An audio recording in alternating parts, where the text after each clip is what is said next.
తుఫాన్ danger bells మోగిస్తుంది. వైజాగ్లో మొంతా తుఫాన్ ప్రభావానికి సంబంధించి పూర్తి అప్డేట్స్ మా ప్రతినిధి చిరంజీవి లైవ్ లో అందిస్తారు. చిరంజీవి,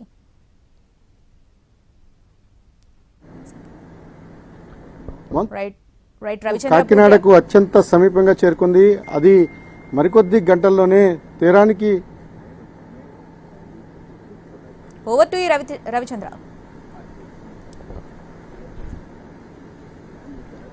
మొంతా తీవ్ర తుఫాను కాకినాడ తీరానికి సమీపిస్తోంది. మరికొద్ది గంటల్లో దాని ల్యాండ్ ఫాల్ ప్రక్రియ ప్రారంభమయ్యే అవకాశం ఉంది.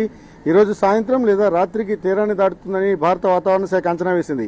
ఇప్పటికే కాకినాడకు గ్రేట్ డేంజర్ సిగ్నల్ 10 జారీ అయింది. కాకినాడ పోర్టు సమీపంగా దక్షిణంగా కోనసీమకు కాకినాడకు మధ్యలో ఇది తీరాన్ని దాటే స్పష్టంగా కనిపిస్తోంది. ఆ తీరాన్ని దాటే అవకాశాలు మెరుగుపడుతూ ఉన్నాయి. ఇప్పటికున్న సూచనల ప్రకారం గంటకు 100 నుంచి 110 కిలోమీటర్ల బలమైన గాలులతో కూడిన వేగంతో ఈ తీవ్ర తుఫాను కాకినాడకు దక్షిణంగా తీరాన్ని దాటే అవకాశం ఉంది. ఇప్పటికే ఆ ప్రభావం చాలా స్పష్టంగా కనిపిస్తోంది. ఉత్తరాంధ్ర నుంచి పొట్టి శ్రీరాములు, నెల్లూరు జిల్లా వరకు భారీ నుంచి అతి భారీ వర్షాలు కురుస్తున్నాయి. ఒకసారి తుఫాను తీరాన్ని దాటిన తర్వాత వర్షాల ఉధృతితో పాటు గాలుల తీవ్రత కూడా పెరిగే అవకాశం ఉంది. ప్రస్తుతం విశాఖపట్నంలో ఉదయం నుంచి కూడా భారీ నుంచి అతి భారీ వర్షం కురిసింది. మళ్ళీ కొంత గ్యాప్ ఇచ్చింది. ప్రస్తుతానికి ఎక్కడైతే క్లౌడ్ బ్యాండ్స్ ఉంటాయో క్లౌడ్ బ్యాండ్స్ కదిలి ఇక్కడి నుంచి తరలిపోయిన తర్వాత కొంత గ్యాప్ వస్తున్నప్పటికీ కూడా దఫదఫాలుగా భారీ వర్షం కురుస్తుంది. ఈ కారణంగా 14 సెంటీమీటర్ల యావరేజ్ రైన్ఫాల్ విశాఖపట్నంలో నమోదైంది. ఇక తుని నుంచి నర్సాపురం, మచిలీపట్నం మధ్య వచ్చే 42 గంటలు భారీ నుంచి అతి భారీ, అత్యంత భారీ వర్షాలు కురవబోతున్నాయి. ప్రస్తుతం మళ్ళీ తుఫాను తీవ్రతకు సంబంధించిన ఎఫెక్ట్ మళ్ళీ ప్రారంభమైంది. ఇక్కడ వర్షాలు ప్రారంభమవుతున్నాయి. ఈ తీవ్రత మరో 42 గంటల పాటు కొనసాగబోతోంది. ఇక కాకినాడకు మీద గ్రేట్ డేంజర్ సిగ్నల్ నెంబర్ 10ని ఎగురవేశారు. ఇది కాకినాడకు సమీపంగా దక్షిణంగా తీరాన్ని దాటుతుందన్న అంచనాకు రావడానికి ఈ సిగ్నల్ ఉపయోగపడుతుంది. ఇక కాకినాడకు దిగువన పోర్టులు గంగవరం, విశాఖపట్నం, భీమునిపట్నం పోర్టులో 9వ నెంబరు, అటు మచిలీపట్నం, కృష్ణపట్నం, వాడరేవు పోర్టుల్లో 8వ నెంబరు ప్రమాద హెచ్చరికలను కూడా కొనసాగిస్తున్నారు. భారత వాతావరణ శాఖ ఇచ్చే సూచనల్లో 10వ నెంబర్ అనేది గ్రేట్ డేంజర్ సిగ్నల్. ఇక తర్వాత సిగ్నల్ కానీ పెంచడం జరిగితే కంప్లీట్గా కమ్యూనికేషన్ వ్యవస్థ ధ్వంసం అయిపోతుంది.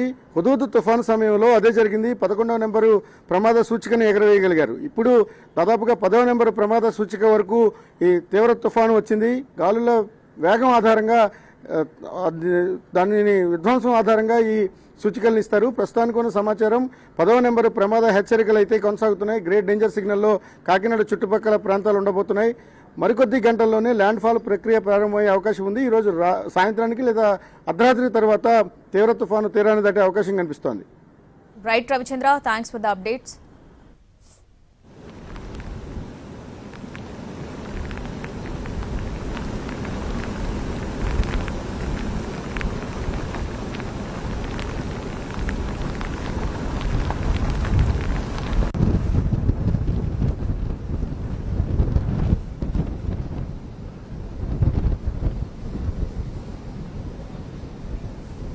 మొంతా తుఫాన్ కాకినాడలో డేంజర్ బెల్స్ మోగిస్తుంది. తీరాన్ని సమీపిస్తున్న కొద్దీ ఉగ్ర రూపం చూపిస్తుంది. సముద్రం అల్లకల్లోలంగా మారింది. దీంతో కాకినాడ పోర్టులో 10వ నెంబర్ ప్రమాద హెచ్చరికలు జారీ చేశారు. పోర్టుకు సమీపంలో తీవ్ర తుఫాన్ తీరం దాటే అవకాశం ఉంది. దీంతో విశాఖ, గంగవరం, భీమునిపట్నం, కళింగపట్నంలో డేంజర్ సిగ్నల్ 9 జారీ చేశారు. మచిలీపట్నం, నిజాంపట్నం, కృష్ణపట్నం, ఓడరేవుకు 8వ నెంబర్ ప్రమాద హెచ్చరికలు జారీ చేశారు.